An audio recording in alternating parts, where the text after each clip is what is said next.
অন্ধকার সমাজে আলোর আগমন। একটি শহর যেখানে মানুষ নিজের হাতেই বানানো পাথরের সামনে মাথা নত করে, যেখানে সত্যের আলো হারিয়ে গেছে শিরকের ঘন অন্ধকারে। ঠিক সেই সময়েই জন্ম নিয়েছিলেন একজন মানুষ, যিনি বদলে দিলেন পৃথিবীর মানচিত্র। তিনি ইব্রাহিম আলাইহিসসালাম। ইরাকের প্রাচীন নগর বাবিলন, শিরক আর অত্যাচারে ডুবে থাকা এক সাম্রাজ্য।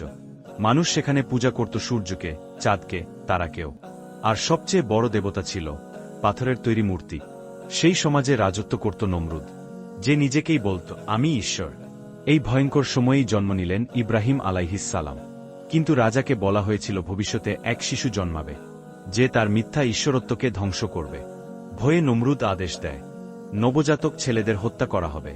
তাই ইব্রাহিম আলাইহিসসালাম এর মা তাকে নিয়ে পালিয়ে যান একটি গভীর গুহায়। সেখানেই শিশুটি লুকিয়ে বড় হতে থাকে আল্লাহর হেফাজতে। সময়ের সাথে সাথে তিনি যখন বড় হলেন, দেখলেন মানুষ মূর্তির সামনে সিজদাহ করছে, দোয়া করছে, আশা করছে। কিন্তু মূর্তিগুলো কিছুই শুনে না, দেখে না, উত্তর দেয় না। ইব্রাহিম আলাইহিসসালাম ভাবলেন, এগুলো কিভাবে ঈশ্বর হয়? একদিন তিনি দেখলেন একটি তারা ঝলমল করছে। তিনি বললেন, এটাই হয়তো আমার রব। কিন্তু কিছুক্ষণ পরই তা মিলিয়ে গেল। তিনি বললেন, মিলিয়ে যায়, এমন কিছু রব হতে পারে না। এভাবেই চাঁদ, সূর্য, সবকিছুর দিকে তাকিয়ে তিনি খুঁজলেন সত্য। মন বলল, এদের ওপর কেউ আছে, যিনি সবকিছুর নিয়ন্তা।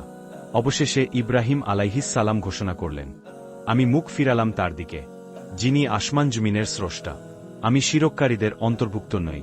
যুবক ইব্রাহিম একলা দাঁড়িয়ে সত্যের পক্ষ নিলেন। সমাজ, পরিবার, ক্ষমতার ভয় কিছুই তাকে থামাতে পারল না, কারণ তার হৃদয়ে আল্লাহর দেওয়া আলো জেগে উঠেছিল। কিন্তু সত্য বলা সহজ নয়। শুরু হতে যাচ্ছে সংঘর্ষ, মূর্তিপূজা আর তাওহীদের মাঝে ইতিহাসের অন্যতম ভয়ঙ্কর লড়াই।